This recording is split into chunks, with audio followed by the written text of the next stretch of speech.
శుభనామాలు మీ అందరికీ వందనాలు తెలియజేస్తూ ఉంటున్నాను. మరోసారి ఈ వేదిక మీద ఉండి దేవుని యొక్క వాక్యాన్ని అందించడానికి దేవుడు నాకు ఇచ్చినటువంటి ఈ భాగ్యాన్ని బట్టి ప్రభువుని స్తుతిస్తుంటున్నాను. నాకంటే ముందుగా దైవ సేవకులు మరి మనకి సుపరిచితులైనటువంటి పాల్దేవ ప్రేమ్ గారు చక్కటి వారి యొక్క మాటలు తెలియజేశారు. వారు వెరీ బిజీ మ్యాన్. వారిని ఇక్కడ చూడటం నాకు చాలా సంతోషంగా ఉంది. అదేవిధంగా అన్న జాస్వా గారు నాకు ఇచ్చినటువంటి అవకాశాన్ని బట్టి ప్రభువుని స్తుతిస్తూ ఉంటున్నాను. నేను ఆగస్టు 15న చికాగో వచ్చాను, తర్వాత కెనడా వెళ్ళాను. చికాగోలో ఇండిపెండెన్స్ డే సందర్భంగా అక్కడ నన్ను మాట్లాడమని అన్నారు. అక్కడ మాట్లాడడానికి వచ్చాను. చాలామంది మన భారతీయ స్వాతంత్ర సంపాద్యంలో అనేక మంది ఎలా స్వతంత్రాన్ని సంపాదించారని తెలియజేసే పేరెంట్స్ పిల్లలు తీసుకుని వచ్చారు. చాలామంది భగత్ సింగ్ని, అల్లూరి సీతారామరాజుని అందరినీ తీసుకుని వచ్చారు. ఓ తల్లి తన పిల్లడికి ఇక్కడే పుట్టినటువంటి అబ్బాయికి నేర్పిస్తూ ఉంటుంది. భగత్ సింగ్ లాంటి వేషం ఇప్పించింది, అన్నీ చేసింది, జెండా పట్టించింది, అబ్బాయికి నేర్పిస్తుంది.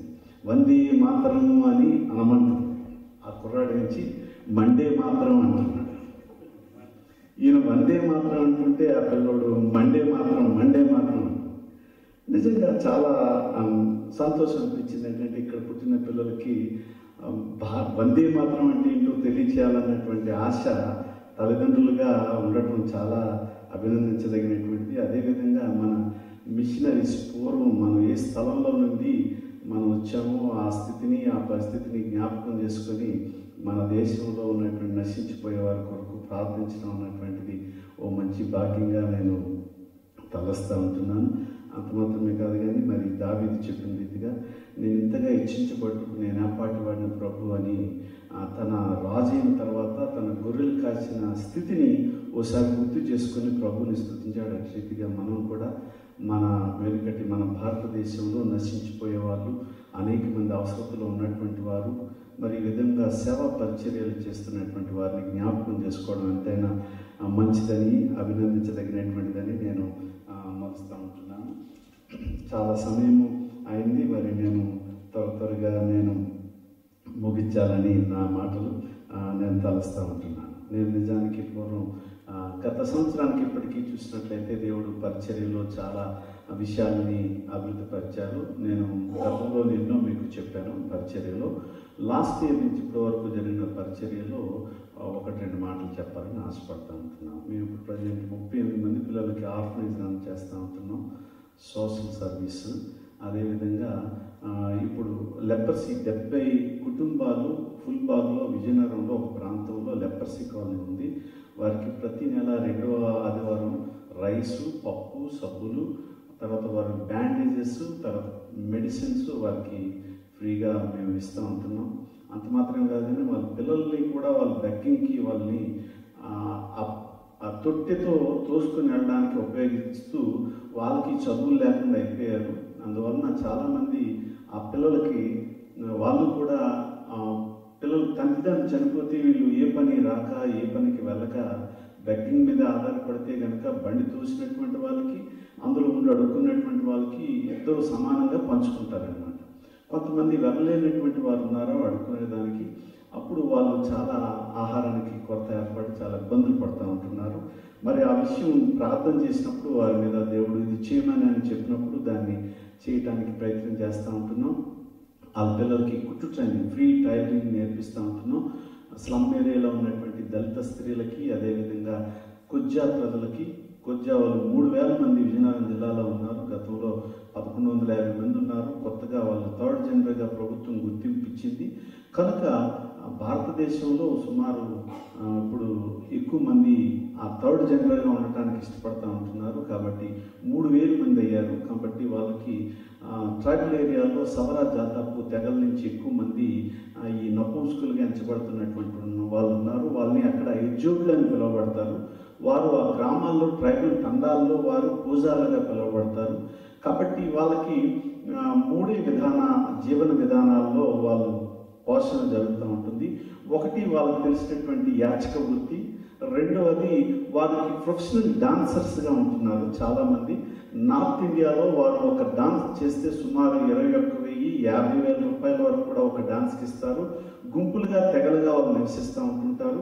మరి వాళ్ళందరూ కలిపి ఏదైతే నపుంసకత్వం ఉందో వాళ్ళందరూ కలిసి ఒక కుటుంబముగా ఉంటారు.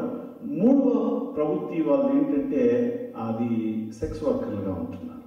కాబట్టి ఈ 3 విధానాలు కూడా చాలా కఠినమైనటువంటివి. కనుకనే వారిని మాట్లాడినప్పుడు వారిని ప్రైస్యాలు పనిచేస్తూ ఉంటున్నాం వారి మధ్య. కాబట్టి వాళ్ళు ఏం చేశారంటే వాళ్ళు మాకు జీవనోపాధి, మేము డబ్బు సంపాదించుకోవడం, మా కాళ్ళ మీద మాకు నిలబడడం తెలిస్తే కనుక ఆ పనులన్నీ ఉండవండి. వారి ద్వారా చాలామంది ఎయిడ్స్ అంటుకుంది వారికి, చాలామందికి వాళ్ళు కూడా ఎయిడ్స్ రోగులుగా ఉన్నారు. కనుక నేను వారి కోసం కూడా కురుపాం అన్నటువంటి విజయనగరం జిల్లాలో ట్రైబల్ ఏరియాలో ఒక లెపర్సీ వీళ్ళందరికీ కలిపి ఒక కుటుంబ కేంద్రం పెట్టాం. ఈ విధంగా స్లమ్ ఏరియాలో ఇప్పుడు వరకు 7 బ్యాచ్కి రన్ చేసాం. అదేవిధంగా దేవుని కృపను బట్టి మరి ఒక డాక్టర్ మా మినిస్ట్రీలో ఇప్పుడు వచ్చారు, పనిచేస్తూ ఉంటున్నారు. ఆయన లెపర్సీ పీపుల్కి కట్లు కడతారు. అదేవిధంగా మా ఆర్ఫనేజ్ హోమ్లో ఉన్నటువంటి పిల్లలకి వారు వైద్యాన్ని చూస్తారు. జైళ్ళల్లోనూ, ట్రైబల్ ఏరియాల్లోనూ, నపుంసకులకి, స్లమ్ ఏరియాలోనూ మెడికల్ క్యాంప్స్ మేము పెడుతున్నాం. మెడికల్ క్యాంప్స్ ద్వారా ప్రభువు యొక్క సువార్త ప్రకటిస్తూ ఉంటున్నాం. వారికి మేము వెల్ విషర్స్ అని తెలియచేయడం కోసం ఏదో ఒక మంచి తలపెట్టి వెళ్ళవలసి ఉన్నది. కనుకనే మేము రీతిగా కొన్ని మెడికల్ క్యాంప్స్ ఏదైనా ఒక మంచి అవసరతలో ఉన్నటువంటి దాన్ని ఎదిగి తీసుకొని వెళ్ళి అక్కడికి వెళ్ళి సువార్త ప్రకటిస్తూ అక్కడ ప్రేయర్స్ ప్రారంభిస్తూ ఇప్పటివరకు 20 మంది సేవకులు మా దగ్గర పనిచేస్తూ ఉంటున్నారు. ఇది మా యొక్క పరిచర్య విభాగం. అదేవిధంగా ప్రతి నెల బ్లైండ్ వికలాంగుల కోసం మేము ఫెలోషిప్ జరుగుతూ ఉంటుంటుంది. వీటన్నిటి కోసం మీరు అందరూ ప్రార్థించాలని మనం చేస్తూ ఉంటున్నాను. ముఖ్యంగా మరి యొక్క యూసీఎఫ్ ద్వారా నేను ఒక మిషనరీగా ఉండటం నేను చాలా సంతోషిస్తూ ఉంటున్నాను. మరి మాకు ఇస్తున్నటువంటి యూఎస్ఎఫ్ ద్వారా ఇస్తున్న మిషనరీ సపోర్ట్ని బట్టి ప్రత్యేకించి యూఎస్ఎఫ్ అందరికీ కూడా పేరు పేరున వందనాలు తెలియజేస్తూ ఉంటున్నాను. పూర్వం నేను మరి గద్దలతో విప్లవ పాటలు పాడేవాడిని, గజ్జి కట్టాను, ఆయనతో పాటు ఆడాను, చాలా ప్రాంతాలు తిరిగాను, కత్తి పద్మరావుతో తిరిగాను. చాలా నా నోటి నిండా విప్లవాలు, నా రక్తం అంతా మరిగిపోయింది, బ్లడ్ బాయిల్ అయ్యేది. ఏదైనా ఇన్సిడెంట్ కనబడితే వినబడితే ఎక్కడైనా చూస్తే అలాంటి వ్యక్తిని ప్రభువు సాత్వికుడిగా మార్చి దేవుడి పని చేస్తూ ప్రార్థించడానికి మార్చారు. మరి యేసు అన్నటువంటిది ఓ నిజం, యేసు అన్నటువంటిది ఓ ఇజం, యేసు అన్నటువంటిది మనందరికీ కూడా ఓ ధ్వజం అన్నటువంటి ఒక సత్యాన్ని ఈరోజు ప్రభు కోసం ప్రకటించడానికి దేవుడు సహాయం చేస్తూ ఉంటున్నారు. మరి అటు రీతిగా నా కోసం నాలాంటి అనేక మంది విప్లవం అన్నటువంటి మత్తులో ఉన్నటువంటి వారు చాలామంది ఉన్నారు. వాళ్ళు ఆ మత్తులోని చూస్తే కనుక చాలామంది ప్రభు వైపు రావడానికి చాలా అవకాశాలు ఉన్నాయి. కాబట్టి మీరందరూ కూడా అలాంటి వారి మధ్య సామాజిక సేవలో ఉన్నటువంటి విప్లవకారుల కోసం కూడా ప్రార్థించాలని మనం చేస్తూ ఉంటున్నాం. సమాజంలో ఉన్నటువంటి అనేకమైన రుగ్మతల మీద విరక్తి చెంది న్యాయం చేయలేనటువంటి ప్రభుత్వాలు ప్రజల మధ్య నలిగిపోతున్నటువంటి వాళ్ళకి మధ్య ఈ విప్లవం అన్నటువంటి పుట్టుకొస్తూ ఉంటుంది. కాబట్టి మరి ప్రజలకు న్యాయం చేసి సమయమైనటువంటి మంచి పరిపాలన చేసి ప్రజలకు కావాల్సిన అవసరాలు తీర్చగలిగే ప్రభుత్వాలు మరియు ఉండేలాగిన అటు రీతిగా ప్రభు కోసం వాడబడేలాగిన మనందరం ప్రార్థించబద్రమైనాం. దేవునికి వాక్యం అడగలను. చిన్న ప్రార్థన తలలో ఉంచినట్లయితే.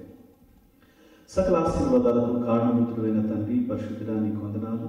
ఈ సమయంలో మరోసారి నీ పాదాల దగ్గరకు వస్తున్నాం దేవా.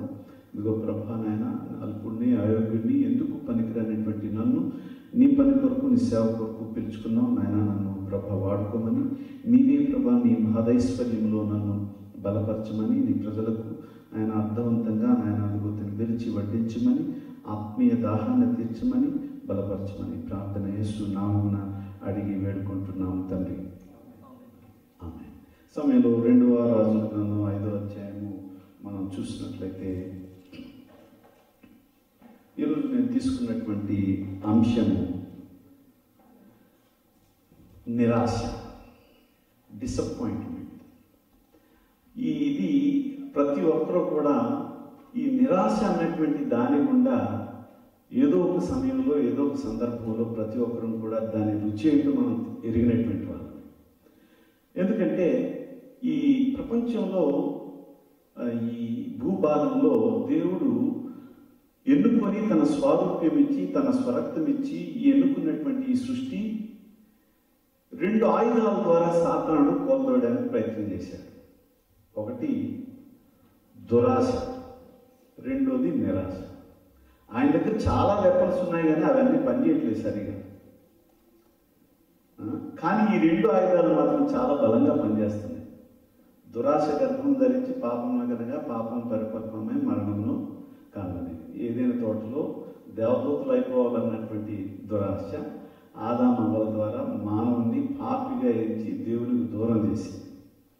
ఇప్పుడు దేవునితో కనెక్ట్ అయినటువంటి ప్రజలను, యేసు రక్తంలో కడగబడినటువంటి ప్రజలను, దేవుని కోసం ప్రత్యేకించబడినటువంటి ప్రజలను సాతానుడు మరలా ఓ ఆయుధం ద్వారా తన వైపు ఆకర్షిస్తూ ఉంటున్నాడు. దేవుడిని దూషించేటట్టు తయారు చేస్తున్నాడు. అది ఆ ఆయుధం పేరే నిరాశ, డిసప్పాయింట్మెంట్.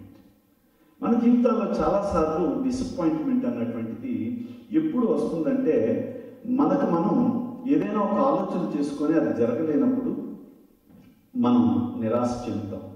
బాగా చదివి మార్కులు రాకుండా ఫెయిల్ అయినప్పుడు నిరాశ చెందుతాం. మనం వెళ్ళాలనుకున్నటువంటి గమ్యాన్ని మనం వెళ్ళలేనప్పుడు, చేరలేనప్పుడు మనం నిరాశ చెందుతాం. చాలాసార్లు మనకి ఏదైనా మగబిడ్డ కావాలని ఆశించినప్పుడు పుట్టిన తర్వాత అది మగబిడ్డ కాదు ఆడబిడ్డ అన్నప్పుడు మనకి నిరాశ చెందుతాం. లేకపోతే చాలా కారణాలు మనం ఆత్మీయ జీవితంలో నిరాశ చెందడానికి ఎన్నో కారణాలు ఉన్నాయి. మన జీవిత ప్రయాణంలో ఈ నిరాశ అన్నటువంటిది మనల్ని దేవుడికి దూరం చేస్తుంది. అంత మాత్రమే కాదు కానీ దేవుణ్ణి దూషించేటట్టు చేస్తుంది. దేవునికి మనకి సంబంధాన్ని దూరం పెట్టడానికి తయారు చేస్తుంది. గత సంవత్సరం నేను మీ దగ్గర తీసుకొచ్చినటువంటి గాస్పల్ సింగర్ రవిశంకర్ గారు, ఆయన మా చర్చిలో మ్యూజిక్ మినిస్ట్రీ చూస్తారు. ఆయన పాటలు పాడతారు, మ్యూజిక్ వాయిస్తారు. ఆయన ఆంధ్ర రాష్ట్రం, తెలంగాణ మొత్తం రాష్ట్రం అంతా కూడా అన్ని ప్రాంతాలు వాడబడతారు. ఆయన మొన్న నేను ఫోన్ చేశాను, ఎందుకు ఆయన ఫోన్ చేయాలనిపించింది, ఫోన్ చేశాను. ఆయన నర్సీపట్నంలో సభల్లో ఉన్నాడు. ఆయన ఫోన్ ఎత్తలేదు. మీటింగ్కి వెళ్తే కనుక ఆయన మాట్లాడటం, ఇంటి దగ్గరికి కూడా మళ్ళీ రావడం. ఈలోపు ఆయనకి కబురు వచ్చింది మీటింగ్లు అయిపోయిన తర్వాత, ఆ మధ్యలో మీటింగ్ అయిన తర్వాత ఏంటంటే, మీ ఆవిడ బట్టలు ఎండవేయటానికి మేడ మీద ఎక్కుతుంటుండగా మేడ మెట్ల నుంచి జారిపోయి ఈ ముందు ఉన్నటువంటి 4-5 పళ్ళు ఇరిగిపోయి ఒక ఎముక ఇరిగిపోయింది, నువ్వు అర్జెంటుగా రావాలి అని. ఈయనకి నేను దేవుని పని చేస్తున్నాను, దేవునితో ఉన్నాను, దేవుని కోసం అడబడాలనుకుంటున్నాను, నాకు ఎందుకు ఇలాంటి వచ్చింది అని ఒకసారి ఎవరికి, మాకు కూడా చెప్పలేదు, యాక్చువల్గా ఎవరికి చెప్పలేదు. నేను చాలా డిసప్పాయింట్ అయిపోయింది బ్రదర్ అని అంటున్నాడు. ఈరోజు మార్నింగ్ నేను మాట్లాడుతున్నప్పుడు విషయాలన్నీ చెప్తున్నాడు. నేను అలా డిసప్పాయింట్. నిన్న సండే మా చర్చిలో ఆయన సాక్ష్యం చెప్తున్నప్పుడు తెలిసింది విషయం. డిసప్పాయింట్ అయిపోయి, దేవా నేను నీ పని చేస్తున్నప్పుడు ఎందుకు నాకు ఇలాంటివన్నీ కలుగుతున్నాయి, నాకు ఎందుకు ఇంత వ్యతిరేకత కలుగుతుంది అని చెప్పేసి డిసప్పాయింట్ అయిపోయి నేను ప్రార్థన చేయలేదు అని అనుకున్నప్పుడు ఆయనకి రాత్రి కలలో ఒక స్వరం వినిపిస్తుందట, నా కృప నీకు చాలును అని. మళ్ళీ ఎంకరేజ్ చేయబడ్డాడు. నిజానికి చాలాసార్లు నేను కూడా ఆగస్టు 3వ తారీఖున ఆరాధన చూసుకొని కేవలం ఫస్ట్ సండే కమ్యూనియన్ ఇచ్చి నేను ఫ్లైట్ ఎక్కాలి, నా సంఘానికి ఆ కమ్యూనియన్ ఇవ్వడం ద్వారా వాళ్ళు బలపడాలి, తర్వాత మిగతాది మా యొక్క పాస్టర్ అసోసియేట్ పాస్టర్ ఉన్నారు ఆయన చూసుకుంటారులే అని చెప్పేసి నేను అది ప్రతి నెల చివరి రోజున ఆల్రెడీ ప్రేయర్లో ఈ యుఎస్ జర్నీ కోసం ప్రార్థన చేసుకున్నాను. తర్వాత వచ్చేటప్పుడు ఆదివారం అందరూ కూడా ప్రార్థన చేసుకున్నాం. వచ్చేటప్పుడు అందరూ కూడా సేవకులు నా దగ్గర పనిచేస్తున్నటువంటి పరిచయం చేస్తున్నటువంటి వాళ్ళందరూ ఎయిర్పోర్ట్కి వచ్చి సెండప్ ఇచ్చారు. చివరికి నేను ఢిల్లీ వచ్చి ఫ్లైట్ ఎక్కాల్సి వచ్చేటప్పటికి నేను ఎక్కాల్సిన ఫ్లైట్ ఎక్కడానికి నేను త్వరగా డొమెస్టిక్ ఫ్లైట్ లేట్గా తీసుకెళ్ళింది. నేను ఇంటర్నేషనల్కి అందలేకపోయాను, అది నన్ను చేయనివ్వలేదు. ఆ ఫ్లైట్ తప్పిపోయింది నాకు. అక్కడ ఈ ఢిల్లీలో ఏమంటున్నారంటే, ఫ్లైట్ వన్స్ నువ్వు కానీ మిస్ అయితే కనుక నువ్వు బయటకి ఎగ్జిట్ అయిపోవాలా, లేకపోతే తర్వాత ఈ సెక్యూరిటీ వాళ్ళు పంపించారని చెప్పేసి నన్ను కానీ మీరు వెళ్ళిపోవాలని చెప్పేసి వాళ్ళంతా అంటుంటే నాకు పక్క ఏంటి ప్రభు నేను ఎంత ప్రార్థన చేసుకుని వచ్చాను, నీ పని కోసం వెళ్తున్నాను, నా కోసం కాదు అని నేను డిస్కరేజ్ అయ్యాను చాలా. చాలాసార్లు మన ఆత్మీయ ప్రయాణంలో చాలాసార్లు మనకు ఆ విధమైనటువంటి డిస్కరేజ్మెంట్ మన ఆత్మీయ జీవితాల్లో వస్తూ ఉంటుంటుంది. కానీ దేవుని యొక్క మాటని మనం వినగలిగితే, దేవుని కోసం మనం ఆలోచించగలిగితే, ఆయన ప్లాన్స్ని కానీ మనం అర్థం చేసుకోగలిగితే, మనం ప్రతి డిసప్పాయింట్మెంట్లోనూ కూడా ఓ లెసన్ నేర్పుతాడు దేవుడు. ప్రతి నిరాశలోనూ కూడా ఓ పాఠం. దేవుని వల్ల ఒక చేదు అనుభవం మనకి ఏదైనా వచ్చిందంటే అది మధురంగా మార్చే అనుభవం కూడా అందులో ఉందని మనం గుర్తుంచుకోవాలి. ఎందుకంటే మారా జనాలు తన ప్రజలకు ఎదురుపడ్డాయి. మారా జలాలే తాగాల్సి చేదు జలాల వారికి ఎదురైంది. కానీ ఆ మారా జలాలు దేవుడి వల్ల వచ్చినాయి, కానీ అవి ఎంతో కాలం నిలవలే, మధురంగా మారిపోయి. నిరాశ అన్నటువంటి క్రైస్తవ జీవితాన్ని, విశ్వాస జీవితాన్ని కృంగతీసి ప్రార్థన చేయనీయకుండా, వాక్యం చదవనీయకుండా, సంఘంలో ప్రముఖమైన పాత్ర వహించకుండా, ఒక మంచి సంఘ కార్యక్రమాల్లో పాలుపంపులు పొందనివ్వకుండా మనల్ని డిస్కరేజ్ చేస్తారు.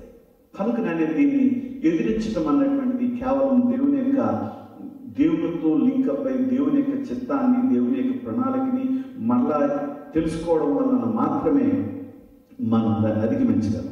ఇక్కడ మనకు తెలిసినటువంటి సుపరిచితమైనటువంటి వ్యక్తి, మంచి సైన్యాధిపతి ఉన్నాడు. ఆయన మనందరికీ సిరియా దేశానికి ఆయన గొప్ప సైన్యాధిపతిగా ఉన్నటువంటి నయమానుకి దేవుని యొక్క ఆ శక్తిని గురించి, దేవుని యొక్క స్వస్థపరిచే లక్షణములను గురించి ఆయన విన్నాడు. విన్న తర్వాత తన దేశాన్ని సిరియా రాజుకు చెప్పినప్పుడు, సిరియా రాజు అదెంత మాత్రం నాకు ఇశ్రాయేల్ రాజు నాకు చేతుల్లో ఉంటాడు, ఆయనకి నేను ఉత్తరం రాస్తాను, ఆయన వెళ్తే కనుక తప్పనిసరిగా ఆ దేశంలో ఉన్నటువంటి ఎలాంటి డాక్టర్నైనా, ప్రవక్తనైనా, ఏ మనిషినైనా నీకు ఇచ్చి నీకు నీ వ్యాధి స్వస్థపడేటట్టు చూస్తాడు అని చెప్పి సిరియా రాజు ఉత్తరం ఇచ్చినప్పుడు, ఆ సిరియా రాజు ఇచ్చిన ఉత్తరాన్ని ఇశ్రాయేల్ రాజు దగ్గరికి నయమాను చాలా బంగారాన్ని, డబ్బుని, వస్త్రాలని పట్టుకొని వచ్చి, ఆయన వచ్చినప్పుడు ఈ సిరియా రాజుకి ఈ ఉత్తరం అందిన వెంటనే నేను దేవుడిన కుష్టివ్యాధి తీయడానికి నాకు ఎక్కడ అవుతుంది, కావాలనే సిరియా రాజు నాతో గొడవ పెట్టుకొని ఇశ్రాయేల్ యొక్క ప్రజల్ని నశింప చేయాలని ఆయన గొడవ పెట్టుకోవాలనే ప్రయత్నం చేస్తున్నాడని ఆ ఇశ్రాయేల్ రాజు బాధ దిగులు చెందుతున్నప్పుడు ప్రవక్త విన్నాడు. వెళ్ళి ఎలీషా ఆయన దగ్గర కబురు పంపాడు, రాజు నువ్వు దిగులు చెందొద్దు, నీ దగ్గరకు వస్తున్నటువంటి ఆ సిరియా సైన్యాధిపతిని నా దగ్గరికి పంపించు అని ఆ యొక్క ఎలీషా ఆయన దగ్గరికి పంపినప్పుడు ఈలోపు ఆయన వచ్చారు. వచ్చిన తర్వాత ఈయన ప్రవక్త ఇంటి దగ్గరికి వచ్చిన కానీ ఆయన రథం దగ్గర ఉన్నటువంటి బాకానాదాలు అన్నీ వచ్చినాయి. ఒక సైన్యాధిపతి రాగానే చాలా మిలిటరీ రూల్ అంతా కూడా అక్కడ ఉంటుంది కాబట్టి ఇక్కడ తప్పనిసరిగా ఆయన వచ్చాడన్నటువంటి ఆ ఘోర నాదం, అక్కడ ఉన్నటువంటి సమస్తము కూడా ఎలీషాకి వినబడుతుంది. కానీ ఎలీషా బయటికి రాలేదు. ఇశ్రాయేలీయుల రాజు నయమాను ఏమనుకుంటున్నాడంటే, నేను ఒక సైన్యాధిపతిని, నాకు తప్పనిసరిగా నాకు గొప్ప వెల్కమ్ జరుగుతుంది, నాకు ఇక్కడ స్వస్థత జరుగుతుంది, నాకు మంచి వెల్కమ్ దొరుకుతుంది అని చెప్పి ఆశించాడు. కానీ తను అనుకున్న రీతిలో వెల్కమ్ జరగలేదు. ఆయన ఎలీషా గారు లోపలే ఉన్నారు, అటు నుంచి కబురు పంపించారు.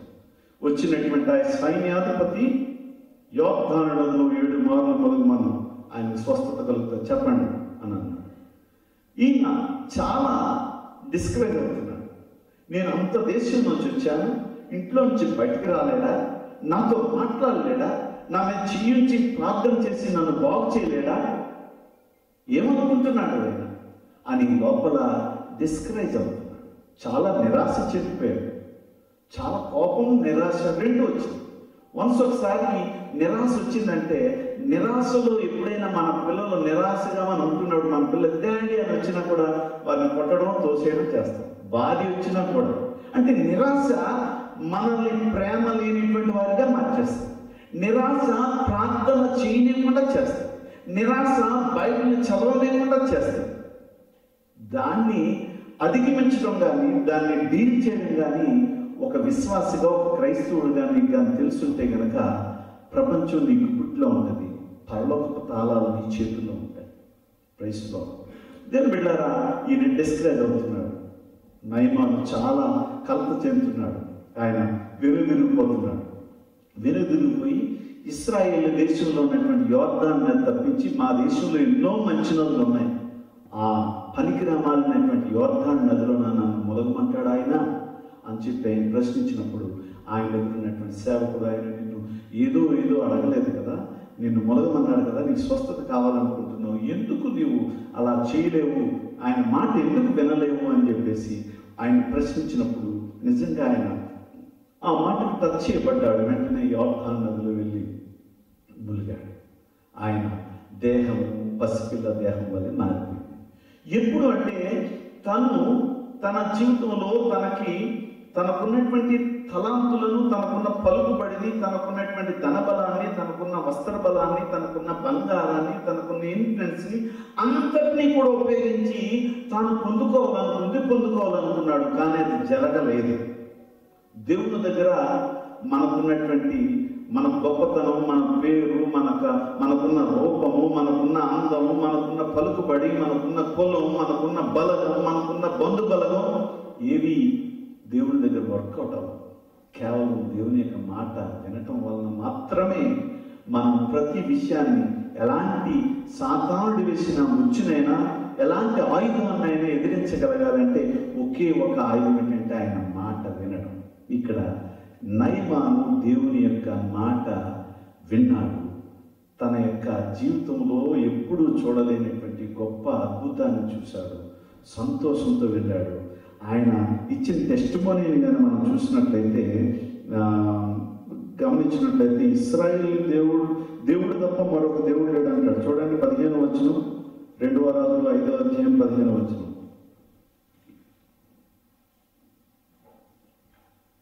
ఎవరైనా చదవండి. అప్పుడు అతడు తన 10 వారితో కూడా దైవజనం దగ్గరకు తిరిగి వచ్చి అతని ముందర నిలిచి, చిత్తగించుము, ఇశ్రాయేలున్న దేవుడు తప్ప లోకమంతటి యందును మరి యొక్క దేవుడు లేడని నేను ఎరుగుదును.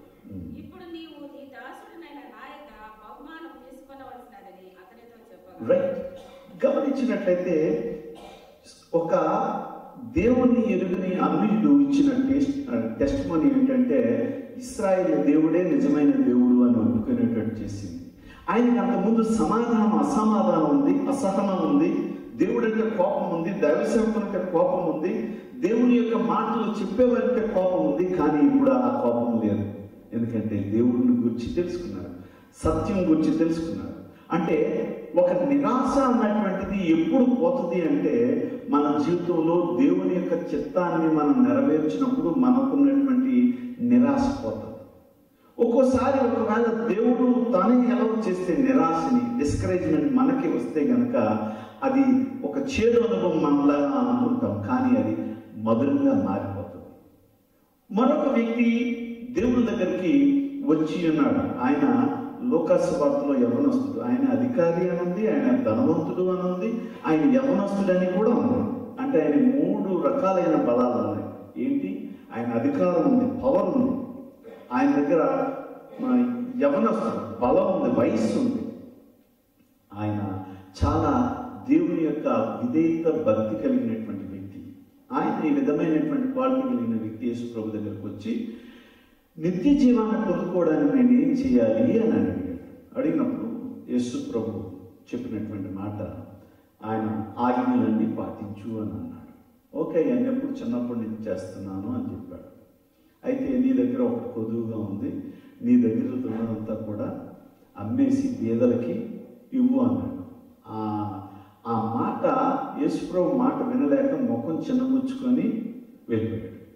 యేసుప్రభు దగ్గరకు వచ్చి యేసుప్రభుతో మాట్లాడి యేసుప్రభుతో ఎన్కౌంటర్ చేయబడినటువంటి వ్యక్తులు ఎవరు బ్లెస్సింగ్ లేకుండా, రక్షణ లేకుండా, స్వస్థత లేకుండా ఎవరు వెనక్కి వెళ్ళిపోలేరు. ఒకే ఒక బైబిల్లో కొత్త నిబంధనలో ఆయన కనబడతాడు. మనకి వెనక్కి వెనుదిరిగి నిరాశ, డిస్కరేజ్ అయిపోయాడు. పరలోకం లేదు, డబ్బు వదులుకోలేకపోతున్నాడు, పరలోకాన్ని కూడా చేరుకోలేకపోతున్నాడు. రెండింటి మధ్య ఊగిసలాడాడు. దేవుని యొక్క మాటను నెరవేరిస్తే, దేవుని చిత్తము నెరవేర్చేవాడు నిరంతరము నిల్చునని దేవుని యొక్క వాక్యం. మనము దేవుని యొక్క మాటను వింటే మన జీవితాల్లో ఈ విధమైనటువంటి డిస్కరేజ్మెంట్, నిరాశ అన్నటువంటి దాన్ని మనం జయించగలం. ఎందుకంటే సాతానుడు ఈ చివరి దినాల్లో నిరాశ, మనం ప్రార్థన చేస్తున్నాం, ఎదురు చూస్తున్నాం, కమ్యూనియన్ తీసుకుంటున్నాం, ఉపవాసాలు ఉంటున్నాం, బహిరంగ సభలకు వెళ్తున్నాం, దేవునికి ఇస్తున్నాం, ఇన్ని చేస్తున్నాం. ఎందుకోసం అంటే దేవునితో పాటు మనం పరలోకంలో ఉండాలని, ఆయనతో పాటు ఏలాలని, ఆ పరిశుద్ధ సింహాసనంలో ఆయన ఎదుట సాగిలపడి నిరంతరము ఆరాధించాలన్న ఒకే ఒక కారణం, ఒకే ఒక కోరిక. నిజానికి ఆ పరలోకమే లేదని అంటాడు సాతానుడైతే. యేసుప్రభు మళ్ళా రాడంట, అబద్ధం. నీకు పరలోకం ఏముంది? పరలోకం లేదు, ఏమీ లేదు, పరలోకం అంతా ఎక్కడే ఉంది అని అంటాడు. డిస్కరేజ్ అయిపోతాం. వాడు చాలాసార్లు నువ్వు ఆదివారం గుడికి వెళ్తేనే నీకు మేలు జరుగుతుందా? మేము గుడికి వెళ్ళట్లేదు, మాకు మేలు జరగట్లేదు అని చెప్పి గుడికి వెళ్ళిన వాళ్ళందరినీ చూపిస్తుంటుంటాడు. నువ్వు గుడికి వెళ్ళావు, నీకు నష్టమే జరిగింది అని మనల్ని ప్రశ్నిస్తాడు. చాలాసార్లు మనల్ని ప్రశ్నించడానికి, మన భక్తిని ప్రశ్నించడానికి, మనల్ని నిరాశపరచడానికి ఎప్పుడు సాతానుడు మనల మీద ప్రశ్నల వర్షం కురిపిస్తాడు. ఈరోజు గుడికి వెళ్ళావు, ఏం జరిగింది నీకు? వెళ్ళావు, ఆయిల్ నీకు నష్టమే, కానుగా నువ్వు నష్టపోయావు. తర్వాత ఇప్పుడు వస్తున్నప్పుడు నీకు ఏదో టికెట్ వచ్చేసింది, సరిగ్గా డ్రైవింగ్ ఇవ్వడం, అది కూడా నష్టం వచ్చింది. ఇన్ని నష్టాలతో వెళ్ళి నువ్వు ప్రతి వారం గుడికి వెళ్ళడం అంత అవసరమా? ఆత్మతో ఆరాధించమన్నాడు. గుడిని ఆరాధించుకోలేవా?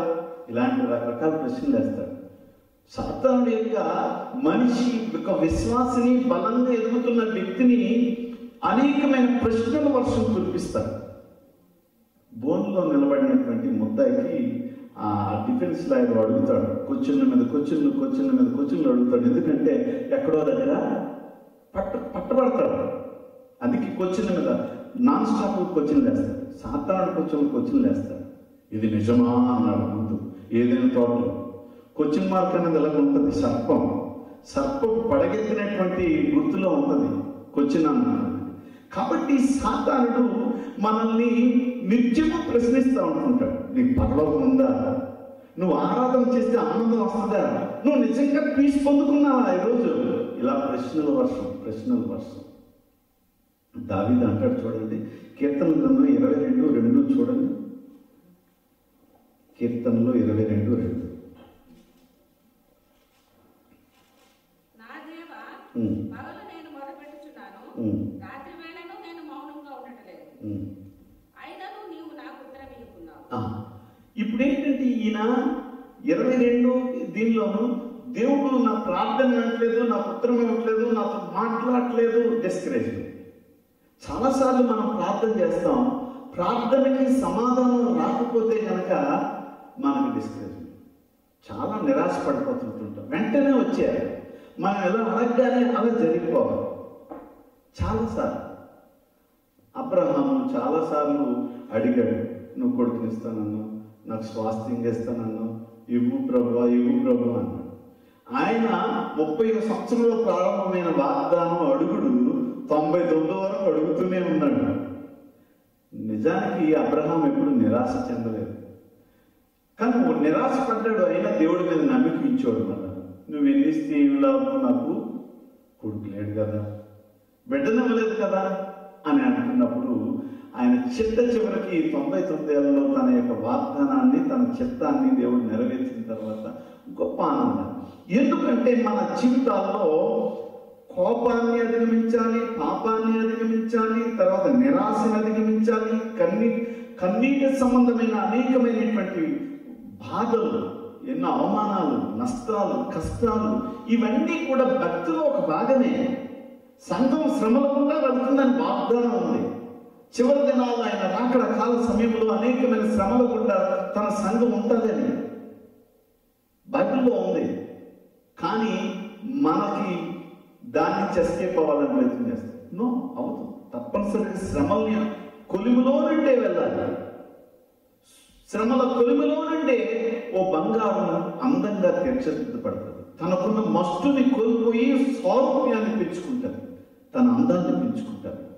కనుకనే మనము ఈ అనేకమైనటువంటి సాతాడు వేసే ప్రతి ఈ వెపన్ని మనం అన్ని కూడా తిరిగి కొట్టడానికి మనం చాలా సన్నద్ధులుగా ఉన్నాం. యోనా జీవితాన్ని మనం గమనించినట్లయితే యోనా 4:1-3 చూస్తున్నప్పుడు యోనా జీవితంలో ఆనందించాల్సినటువంటి సమయంలో దేవుడి మీద నిరాశగా మాట్లాడుతున్నాడు. ఒకసారి చూద్దాం, చూడండి. యోనా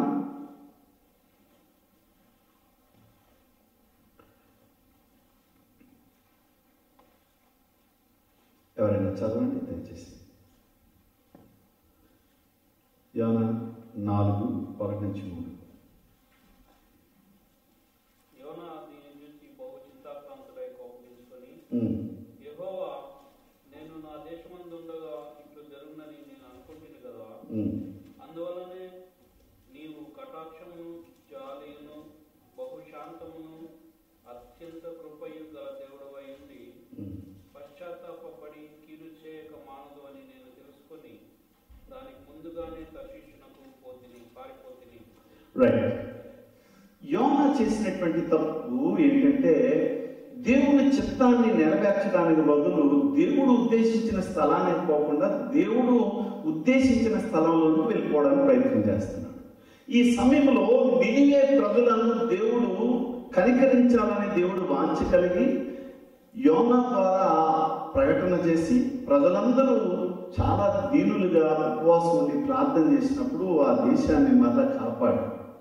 ఇప్పుడు యోనా నిరాశ చెంది కోపంతో ఎవరి మీద కోపడుతున్నాడంటే దేవుడి మీద కోపడుతున్నాడు. చూసారా? దేవుడు మనుషుల మీద కోపపడాలి, కానీ ఇప్పుడు ఏమంటుంది, దేవుడి మీద కోపపడాలి. చాలాసార్లు మనం ఏం చేస్తున్నాం అంటే దేవుడి చిత్తాన్ని మనం నెరవేర్చాం, దేవుడి యొక్క మాట వినం, కానీ మనకి ఏదైనా నష్టం జరిగితే కనుక దేవుడి మీద కోపపడతాం. అన్నీ చేస్తున్నాం, అయినా మాకు ఎందుకో దేవుడు ఎలాగే చేస్తున్నాడు అని అందరికి అదే చెప్తాం. మనకు మంచి జరిగినప్పుడు చెప్పం, మనకు అన్నీ కలిసి వచ్చినప్పుడు ఇలా కలిసి వచ్చిందని చెప్పం, ఎందుకంటే వాళ్ళు అందరూ అవలంబిస్తారేమని. కానీ ఏదైనా నష్టం జరిగితే కనుక ఇలా జరిగింది, నష్టం జరిగింది.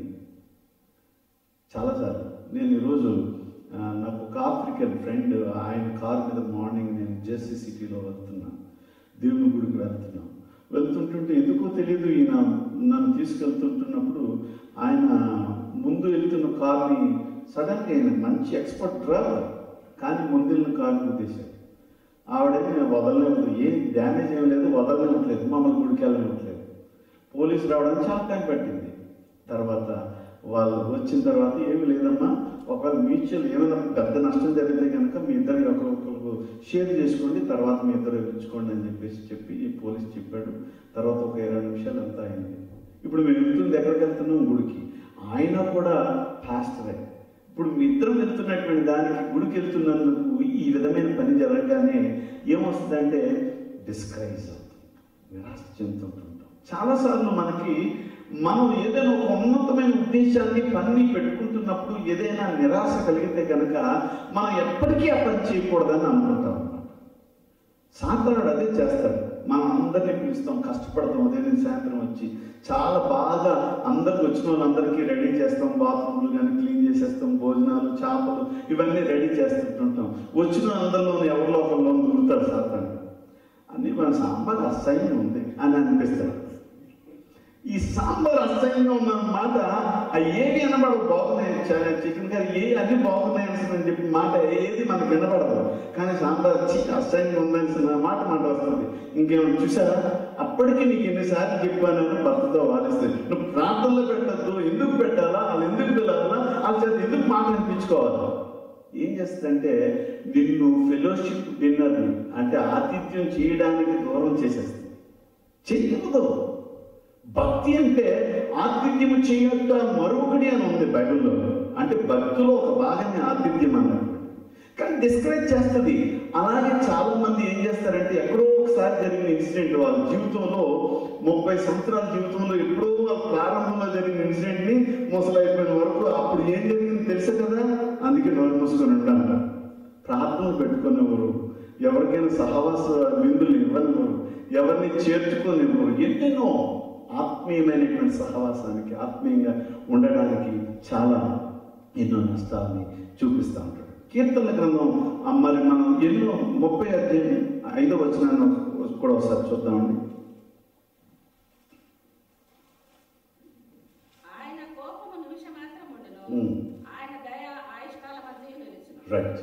దేవుడు ఒకవేళ కోపపడి కోప్పడి మనకి ఏదైనా డిస్కరేజ్ చేశాడు అనుకున్నాం, మన యొక్క ఆత్మీయ స్థితిని బట్టి మనం ఆయన మాట వినకపోవడాన్ని బట్టి ఏదైనా మనల్ని ఆయన నిరాశపరిచాడు అనుకోండి, ఎంతసేపు ఉంచుతాడంటే 1 నిమిషం మాత్రం ఉంచుతాడు.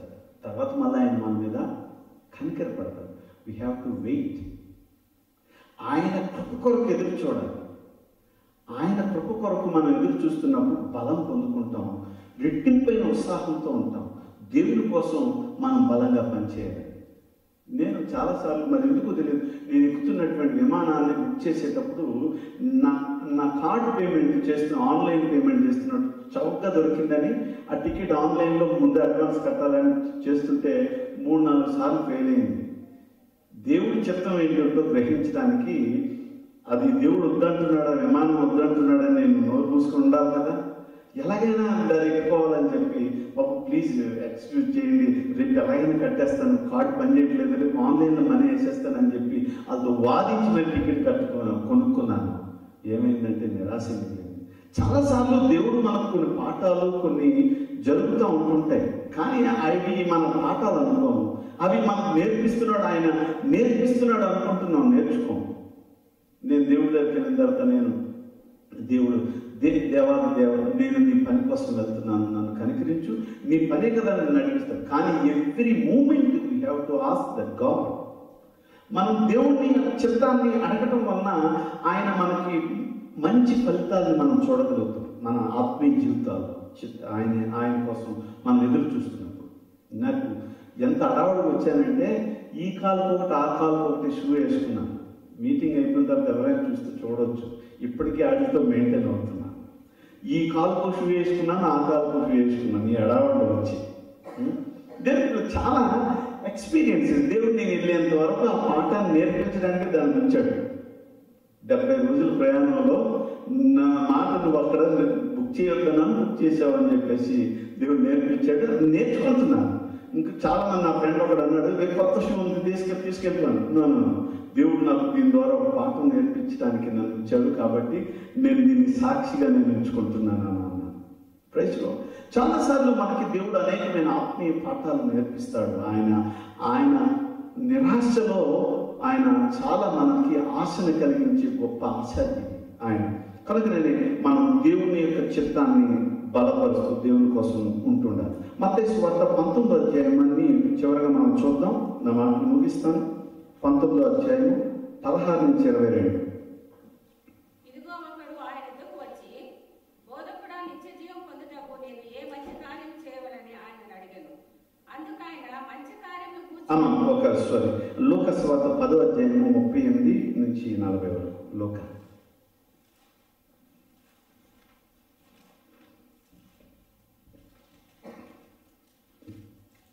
10:38 నుంచి 40 వరకు.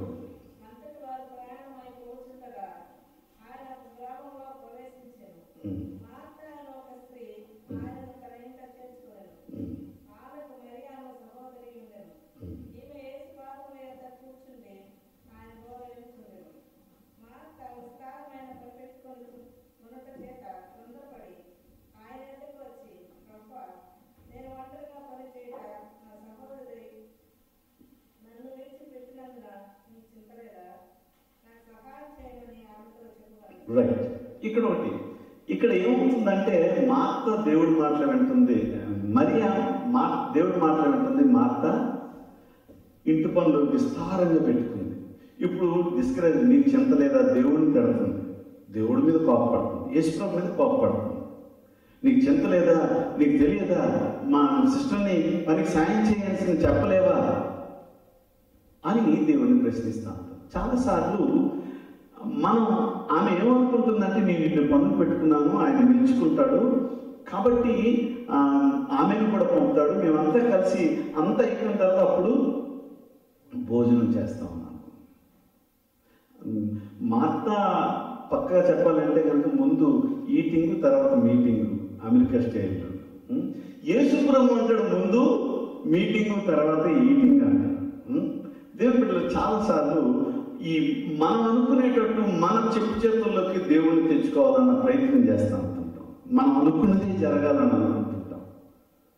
మన చిత్తాన్ని నెరవేర్చుకోవాలని ప్రయత్నం చేస్తాం. అప్పుడే మనకి డిస్కరేజ్మెంట్ వస్తుంది, అప్పుడే మనం నిరాశపడతాం, అప్పుడే మనుషులు మనం దూరం అవుతారు, అప్పుడే మనల్ని అందరూ కూడా విడిచిపెట్టి వెళ్ళిపోతుంటుంటారు చాలాసార్లు. కానీ యేసు ప్రభు ఇచ్చినటువంటి సమాధానం ఏంటంటే, మరియా ఉత్తమమైన దాన్ని ఎన్నుకున్నది, నువ్వు అది చేయలేదు. ఆమెకు లెసన్ ఇస్తున్నాడు. చాలాసార్లు దేవుని యొక్క మనసు ఏంటో, దేవుని యొక్క చిత్తం ఏంటో, దేవునికి ఏ విధంగా ఉంటే ఆయన ఇష్టపడతాడో మనం దాన్ని చేయడానికి, అది తెలుసుకోవడానికి ప్రయత్నించాలి. కానీ మనం ఏ విధంగా ఉండాలో దేవుని అలా మారాలని చూస్తుంటాం చాలాసార్లు. అప్పుడే మనం నిరాశ చెందడానికి, నిరాశకు గల కారణాలు ఏంటంటే, మనకి కారణానికి దేవుని చిత్తాన్ని తెలుసుకోకపోవడం, దేవుని యొక్క మాట మీద ఆశ నిలుపుకోకపోవడం, దేవునికి మనం సాక్షిగా నిలవకపోవడం, దేవుని చెప్పింది చేయకపోవడం. మన ఆశలు, మన కోరికలు మనం ఏ విధంగా అనుకుంటున్నామో, మన కొన్ని వ్యూహాలు ఉంటాయి మన పిల్లల మీద, మన మీద, మన లైఫ్ మీద, మన ఇంటి మీద. ఆ విధంగా డిజైన్ చేయాలని అనుకుంటుంటాం. కానీ దేవుడు తన యొక్క ప్రణాళికలు వేరు. తల్లి గర్భంలో పిండంగా రూపించబడక ముందే మనం ఎరిగినటువంటి, మన కన్న తల్లిదండ్రులు కూడా చూడలేదు, కానీ ఆయన చూశాడు. ఆయన కన్నులు మనల్ని చూశాడు. ఎప్పుడంటే మనం పిండంగా తల్లి గర్భంలో ఉంటున్నప్పుడే ఆయన చేతులు తాకయ్యానంటాడు.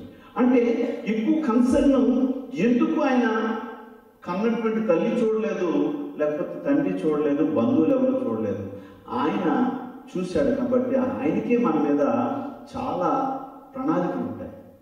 ఆయన మన జీవితంలో ఆయన ఏ విధంగా చేయాలన్నటువంటిది చాలా ఉన్నాయి. మనం ఇది జయించాలన్నటువంటిది, దేవునికి ఇట్టి రీతిగా సాక్షిగా ఉండాలన్నటువంటిది అన్నీ కూడా ఉన్నాయి. చివరిగా ఒక మాట చూడండి, 2 కొరింథీ 1:8-10 2 కొరింథీ 1